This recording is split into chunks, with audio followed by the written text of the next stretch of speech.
You know that feeling when something's just too quiet, like the world holding its breath? That was Remagen. March of 1945, early morning, thick fog clinging to the hills like a secret. We've been pushing east for weeks, every village more broken than the last, every mile soaked in mud, blood, and second chances. By then, most of us had stopped trying to make sense of where we were. Town names blurred into numbers, coordinates scrawled on ration boxes or scratched into helmets. But I'll never forget how Remagen looked the first time I saw it. Silent, still, and holding something we weren't ready for. The rumors had been circling for days. The Rhine is close. The war is almost over. Hell, some guys were already talking about Paris again, like it was a train stop on the way home. We thought we'd be setting up on the riverbank, waiting for engineers to rig up some makeshift bridge, same as before. What none of us expected was to see one still standing. It was a miracle. Or a trap. Maybe both. The Ludendorff Bridge at Remagen. Steel, rusted black, stretching across the Rhine like a wound that hadn't closed. We spotted it from the hills above the town, a jagged spine between crumbling towers. Smoke drifted from the opposite bank. German artillery, or maybe just the dying breath of a retreating column. We didn't know. All we knew was the bridge wasn't supposed to be there. Not intact. Not still usable. And that's where things get strange. See, bridges in this war didn't last. The Germans blew them the second they lost grip on a town. Standard protocol. Delay the Yanks. Slow the red tide. But this one, it was still up. Damage, yeah, looked like it had taken a pounding, but it was there. And someone had left the gate open. I was with Baker Company, 9th Armored Division. Sergeant Jack Merritt. Just turned 25, though I felt about 60 by then. I'd stopped counting the times I pulled kids out of burning half-tracks or watched a buddy go down before he could finish a joke. We were a skeleton crew, the kind of guys you stop calling replacements and just start calling survivors. Captain Winters was the one who gave the order. We're taking the bridge, not securing it, not holding position, just straight through the damn middle like ghosts in broad daylight. I remember staring at him, waiting for the punchline. But it never came. There wasn't time to argue. We scrambled down into the valley, the smell of cordite thick in the air. Civilians ran past us with their arms over their heads, faces ghost white, lips cracked. Some still wore Wehrmacht coats turned inside out, hoping we wouldn't shoot. Others just kept running. Remagen itself was a half-dead town. Windows shattered, church spire collapsed, everything painted in soot and ash. But no serious resistance. No heavy gunfire. Just scattered shots from snipers who didn't get the memo or didn't care anymore. That was the other thing. The silence wasn't just eerie. It was wrong. Off. Like someone had pulled the soundtrack out of a horror movie. We reached the base of the bridge around midday. The towers loomed over us, massive stone sentinels scarred with bullet holes and shell damage. German engineers had wired the whole thing with explosives. You could see the charges dangling like teeth from the upper girders, primed and waiting. But they hadn't gone off. And that's the part that still keeps me up at night. To this day, nobody knows exactly why the demolition failed. Some say the wires were cut by civilians. Others claim divine intervention. Me? I think the enemy just panicked. Saw us coming too fast and fumbled the job. But standing there with that ticking silence and the river hissing below, it felt like something bigger was at play. Like the bridge wanted us to cross. First to cross was Lieutenant Mott and his platoon. Brave bastard. I can still see him sprinting across those planks, bullets slicing the air around him like invisible scissors. We followed in pairs, low and fast, gear rattling, boots slamming on old steel. No time to think. No time to breathe. Halfway across, a mortar round hit one of the towers. The shockwave nearly threw me into the river. I grabbed the railing, fingers bleeding through my gloves, heart hammering against my ribs like it wanted out. Ahead of me, someone screamed. A helmet rolled by, still warm. But we didn't stop. Couldn't. We made it across. By some twisted miracle, we got to the other side. Set up a perimeter. Held position. Waited for the inevitable counterattack. It came sharp and sudden, like a match strike in a gas leak. German infantry surged from the hills, supported by self-propelled guns and mortars. They wanted the bridge back badly. The fighting was brutal, up close, personal. You could see their eyes, young and wild, as they charged. Some didn't even look human anymore. Just uniforms and teeth and fury. I remember Corporal Ames taking out a half-track with a single shot from a bazooka, then laughing like a man who knew he was already dead. He didn't laugh long. By nightfall, the air was thick with smoke and prayers. We held somehow.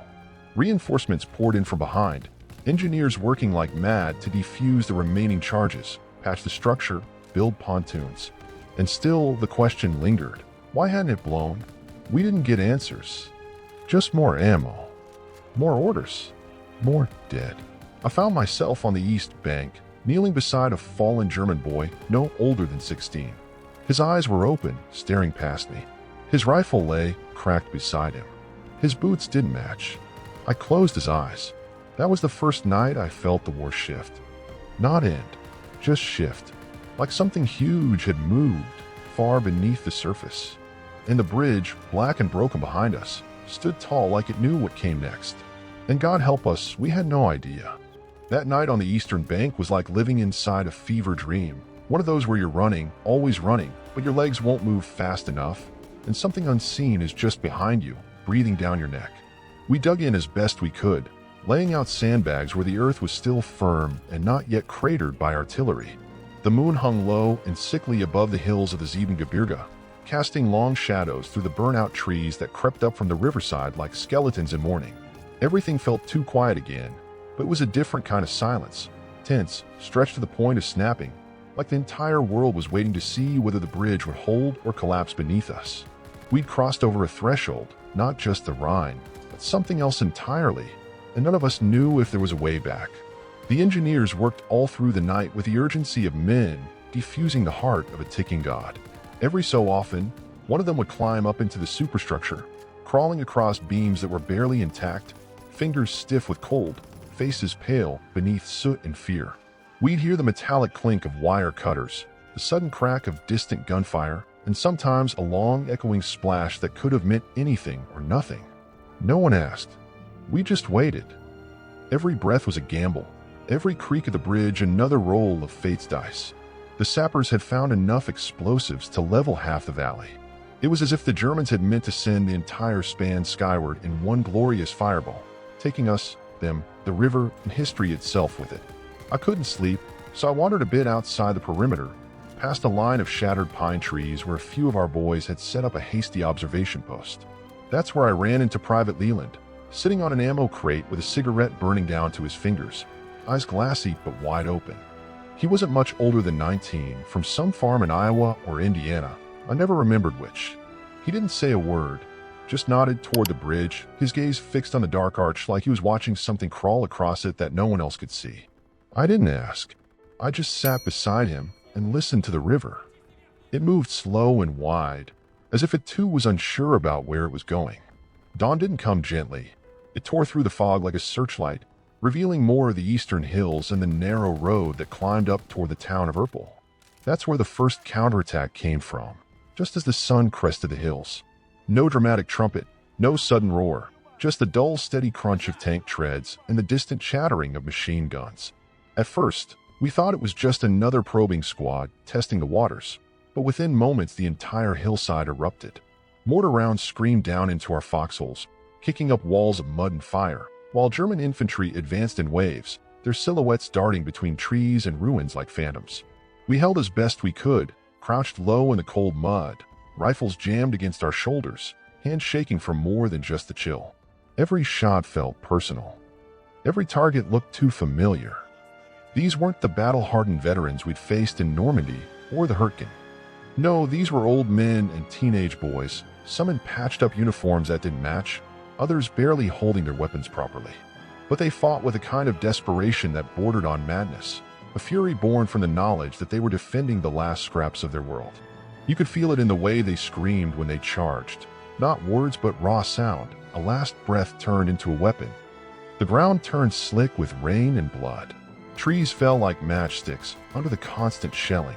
Somewhere near the center of the line, I saw Sergeant Donnelly take a round through the shoulder and still keep firing, gritting his teeth so hard I thought he'd bite through the stock of his carbine.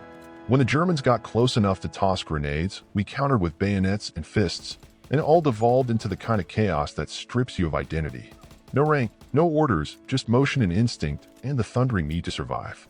We pushed them back, eventually, barely. A few squads broke and ran.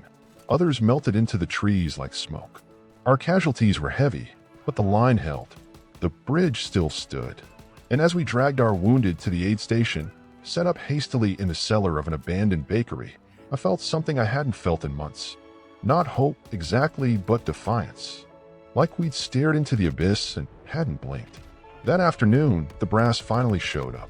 Officers in crisp uniforms that somehow looked untouched by the mud and blood that coated the rest of us.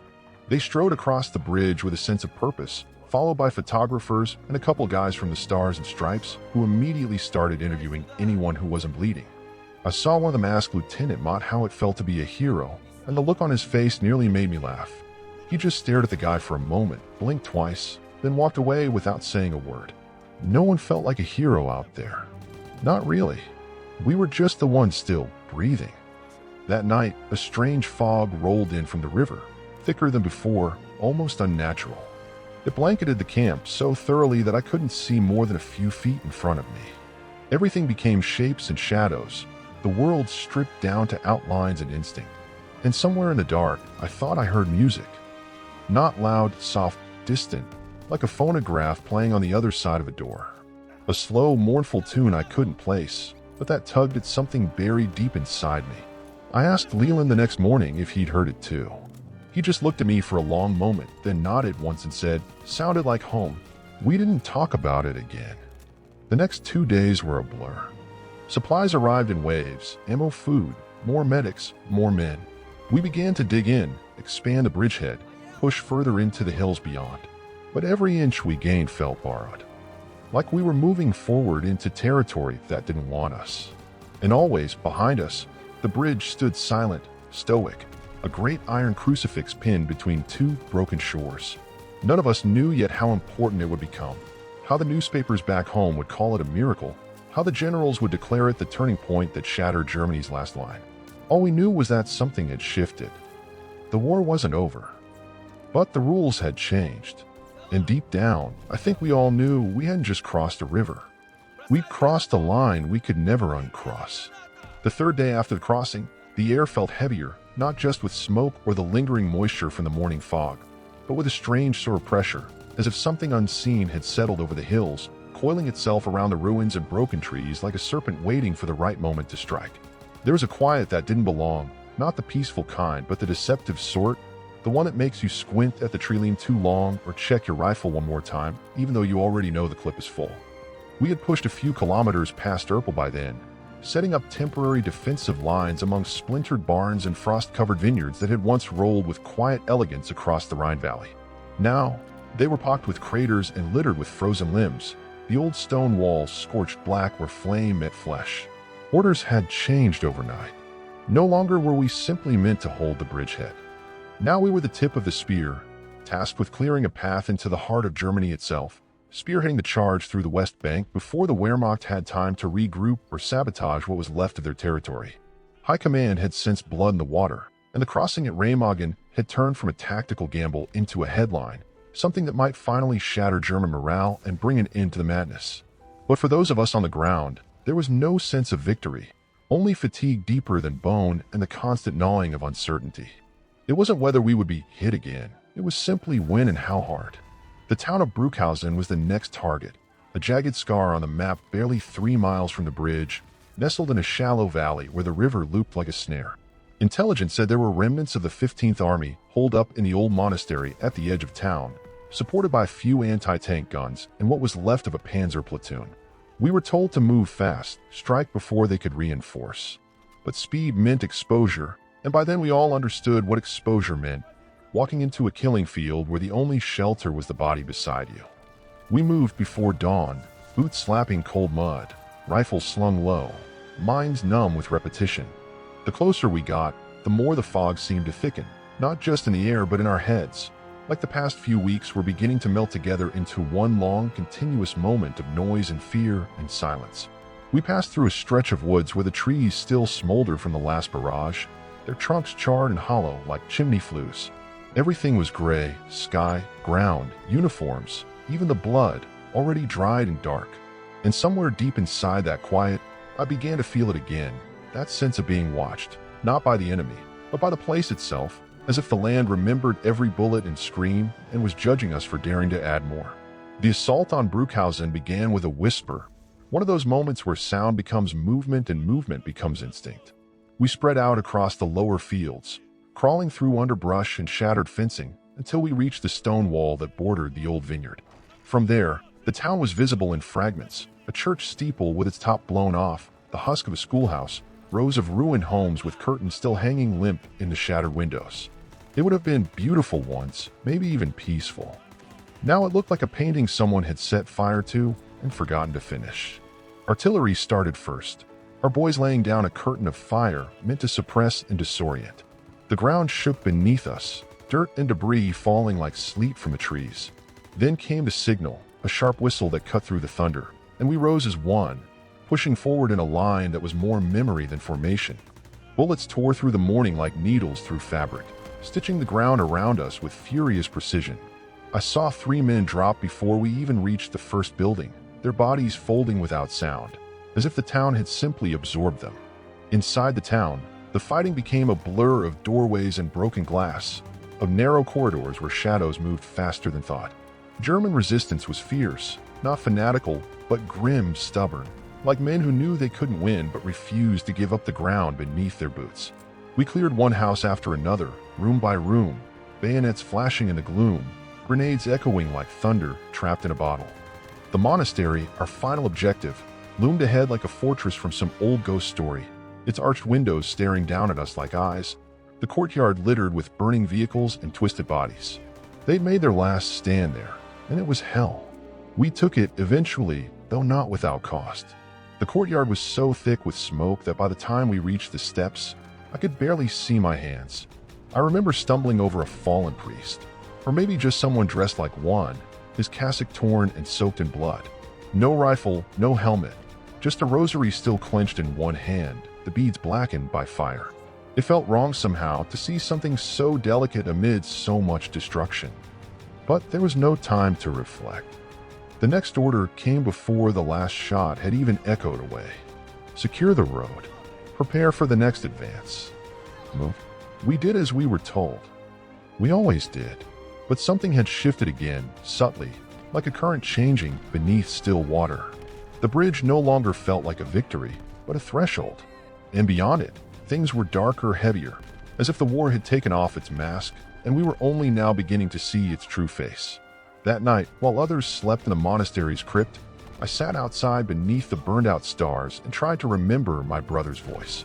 He died in Anzio the year before, and for some reason, his name kept ringing in my ears like it had been spoken nearby.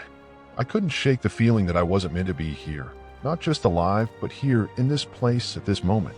It wasn't survivor's guilt exactly. It was something older, more primal. Like a voice in the back of my head whispering that the land didn't want us crossing this far, that we had broken something sacred by stepping onto the eastern bank.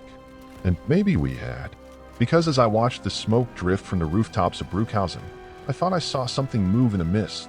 Not a person, not a soldier, just a shape. Something tall and slow and raw. It didn't scare me, not exactly.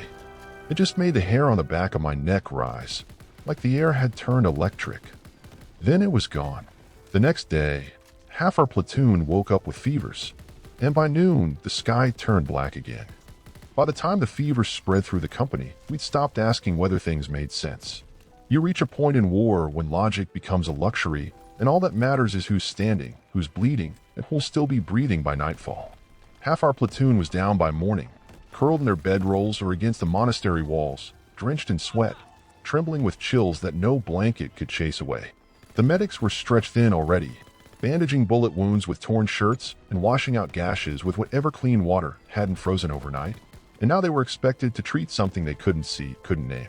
They called it exhaustion, maybe trench flu, maybe just a cold soak deep into the bones, but we all knew better. It wasn't normal. It wasn't just weather or fatigue. It was something else, something that had crept across the river with us and now gnawed at the edges of our strength, patient and slow. like rust spreading beneath fresh paint. Still, the orders didn't stop, and neither did we. The road beyond Bruckhausen was barely passable, a ribbon of cracked cobblestones that wound through ravines and sparse woodlands, flanked on either side by low stone fences and scattered ruins that looked centuries old. Snow still clung to the hills in grimy patches, and the trees were bare as bones, their branches clawing at the sky as if begging it to come undone. We moved through it all like ghosts, quiet, efficient, hollowed out by too many days without proper sleep and too many nights filled with the distant thud of artillery echoing like a heartbeat from some dying god. Every step forward felt like wading deeper into something ancient and forgotten, as though the land itself was older than history and tired of the noise we brought with us. By the time we reached the outskirts of Auersburg, a small hamlet nestled in a bowl of mist and half-collapsed barns, I stopped thinking about the war in strategic terms. There were no flanks to secure, no lines to hold, only ground to take and hold until the next wave came. The village was nearly deserted, save for a few elderly civilians who watched us with blank eyes from behind broken windows, their expressions unreadable, their presence more ghostly than human. One old man stood in the middle of the road as we passed, leaning on a cane that looked older than he was, his mouth moving soundlessly as if reciting some forgotten prayer. No one spoke to him. No one acknowledged him. He didn't flinch when a half-track rumbled past, or when a column of infantry trotted by with rifles at the ready. He just stood there, whispering to the wind. That evening, we took shelter in what had once been a schoolhouse, its walls pocked with shrapnel, the chalkboard still faintly bearing a half-finished sentence in German that no one could read anymore. The roof was partially caved in, the windows long shattered, but it was dry, and dry counted for a lot by then. We lit a small stove in one corner, heated up what little rations we had left, canned meat and chalky biscuits that tasted like dust and memory, and sat in a silence that felt thicker than the smoke curling from the stovepipe. I remember staring at the wall opposite me, where a cluster of children's drawings had somehow survived the bombardment. Crayon images of houses, trees, smiling families. One showed a figure that looked vaguely like a soldier, but with red eyes and black hands, standing over a village that was on fire. Another showed a river long and winding, with figures swimming beneath it, their faces twisted and wrong. I stared at that one too long, maybe, because I found myself reaching out and brushing ash off the corner, as though I might find something hidden beneath the smudges. When I turned around, Leland was watching me. He didn't say anything. He never said much anymore. But the look in his eyes told me he'd seen the same things I had, or worse. That night, we lost Private Henley. No gunfire. No scream. Just gone. His gear was still there, rifle propped against the wall, bedroll half unfolded, but Henley had vanished as if plucked out of time. No signs of a struggle, no blood trail, no footprints in the snow outside the door. One of the sergeants suggested he deserted, lost his nerve, slipped away into the dark to try and find his own way home. But none of us believed that. Henley was quiet, yes, but solid. He was the kind of soldier who moved with purpose, who never looked lost even when we were. Something had taken him, and we didn't know how to say that aloud without sounding like we'd cracked. The days that followed were a blur of patrols, ambushes, skirmishes that left more holes than answers. We encountered resistance in bursts, small bands of German soldiers who fought with the grim resolve of men who knew their side was crumbling beneath them. One firefight erupted near an old mill, where we stumbled into a fortified basement rigged with booby traps and a sniper nest carved into the chimney. It cost us 3 men and nearly a fourth before we finally cleared the place, only to discover that the Germans inside had been dead for days, possibly longer. No one could explain it. The stench was there, yes, but the wounds looked fresh. One medic swore he saw a man move even after he'd confirmed the body was cold. Another claimed he'd heard German whispers echoing from the walls long after the fighting had stopped. We chalked it up to nerves, to exhaustion, to the mind playing tricks in places that had forgotten the meaning of peace. And always, behind us, the bridge stood firm. We could feel its presence like a heartbeat beneath the earth, steady, immutable, as though the entire war now revolved around it. Reports came in daily that the Germans were preparing a massive counter-offensive to retake it, that they were rallying artillery in the hills, massing tanks near Linz and Königswinter. We dug deeper, built gun emplacements, laid mines, reinforced positions with anything we could scavenge. Some of the men began carving names into the stones around the bridgehead, as if staking personal claims to survival. Others stopped talking altogether, their eyes hollow, movements robotic.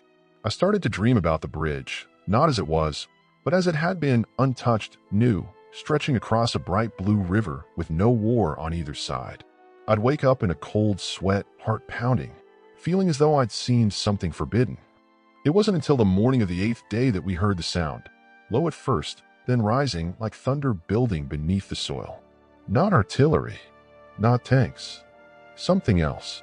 We rushed outside, weapons raised, nerves taut, and saw nothing. No enemy columns, no movement. Just the river below, placid and silver, the bridge unshaken, the hills still wrapped in their gray shawl of fog. But the sound continued, pulsing like a drumbeat from beneath our feet. And in that moment, I knew something was coming. Not just more Germans, not just another battle. Something older, something we'd brought with us across that last bridge. There's a strange kind of stillness that falls over a battlefield before the storm returns. Not silence exactly, but an unnatural pause, a weight that settles over everything and presses down on your skin, your lungs, even your thoughts. It was in that pause, the space between the fading echoes of distant gunfire and the rhythm of something deep beneath our boots, that I realized the war we were fighting had changed shape. We were no longer just soldiers advancing through German towns, taking ground and chasing shadows of a dying Reich. We had stepped into something that didn't care for uniforms or maps or declarations. The land itself felt altered, as if every ruin, every frozen tree, every broken brick remembered what it had seen and wasn't content to simply remain passive anymore. By then, the name Remagen was already being spoken like a legend by men who hadn't even seen the river. Reinforcements arrived in waves, fresh faces pale beneath their helmets, eyes flickering with a mix of admiration and dread. They called us the ones who crossed the line, as if we'd broken through some invisible curtain that separated the world they knew from the one we now occupied. No one said it aloud, but the way they looked at us told the story, like we were different somehow, touched by whatever haunted that black skeleton of steel spanning the Rhine. We were symbols now, walking relics of a moment too large to understand, and in that reverence there was a quiet loneliness, because symbols don't get asked how they sleep at night or whether they still dream of home. I no longer kept track of the days in the usual way.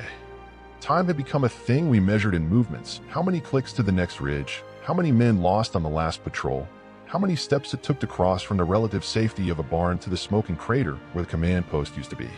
We lived in intervals, not hours, counting our lives in bursts of fire and cold rations and the muffled whispers that passed between foxholes after midnight.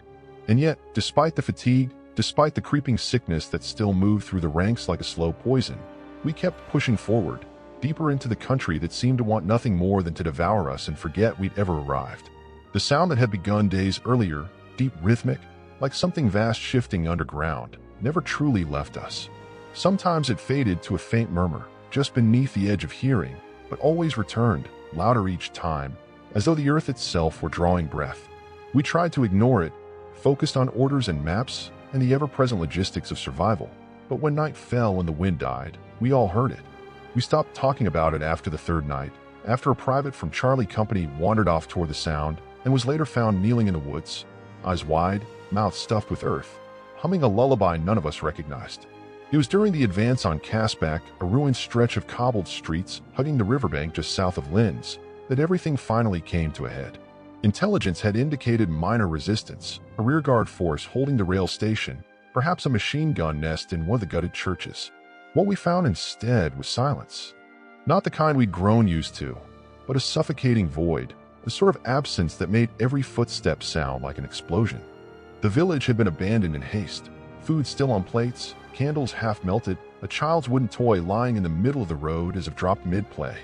There were no bodies, no signs of struggle, just the overwhelming sense that whatever had happened here had not been of this world. As we moved house to house, sweeping for survivors or enemy holdouts, something felt wrong with the air itself. It tasted of iron and wet stone, of basements never aired out, of old paper burned too fast. A few of the men began to cough uncontrollably, others staggered with sudden dizziness, as if the village was pressing itself into their lungs. I remember stepping into what had once been a bakery, the air thick with the scent of scorched flour and smoke, and seeing words scratched into the soot-covered wall in broken English. It came from the bridge. Just 6 words, barely visible, but they hit me harder than any bullet ever had. That night we made camp on the outskirts of Kasbach, in the remains of a factory whose machines had long since stopped turning. The building offered no real protection, only the illusion of structure, but by then illusions were often all we had. Fires burned low in rusted barrels. A few of the men shared cigarettes without speaking, their eyes fixed on the black line of the bridge in the distance, barely visible through the low fog. The rhythmic sound had returned, louder now, unmistakable. It pulsed in the earth, in the beams of the ruined ceiling, in the cold steel of our weapons. And then the fog began to move. It didn't roll in like mist. It didn't drift or swirl. It slithered, coiling down the main road from the direction of Remagen with an unnatural precision, flowing between the buildings like water finding its path downhill. Men stood, shouted, some reached for weapons without knowing why. And within that fog, just for a moment, I saw them, figures. Not Germans, not civilians, not men at all. They were tall, too tall, limbs wrong, moving with a jerking fluidity that made my stomach twist. Their eyes, or what I thought were eyes, burned faintly, like dying embers, and wherever they passed, the sound deepened, that low drumbeat in the earth rising like a chant. Panic spread fast. The men broke rank, firing into the fog, some retreating, others frozen where they stood. I tried to give orders, tried to pull Leland back when he moved toward the figures, but he didn't hear me. His eyes were locked on something I couldn't see, mouth moving in silence. He took one step, then another, and then he was gone. I never saw him again. The fog withdrew before dawn, as if it had never been. No bodies were left behind, only empty boots, dropped rifles, and the scorched imprint of hands, too large to be human, pressed into the walls of the factory. When the sun rose, it brought no warmth, only light. They pulled us back 2 days later. Said the advance would continue from a different direction, said the bridge had served its purpose, said we'd be redeployed to mop up operations near the Ruhr. But we knew better. The last thing I saw of Remagen was the bridge, still standing, black against the sky, humming faintly, like it was alive. Sometimes I wonder if we ever really crossed it at all.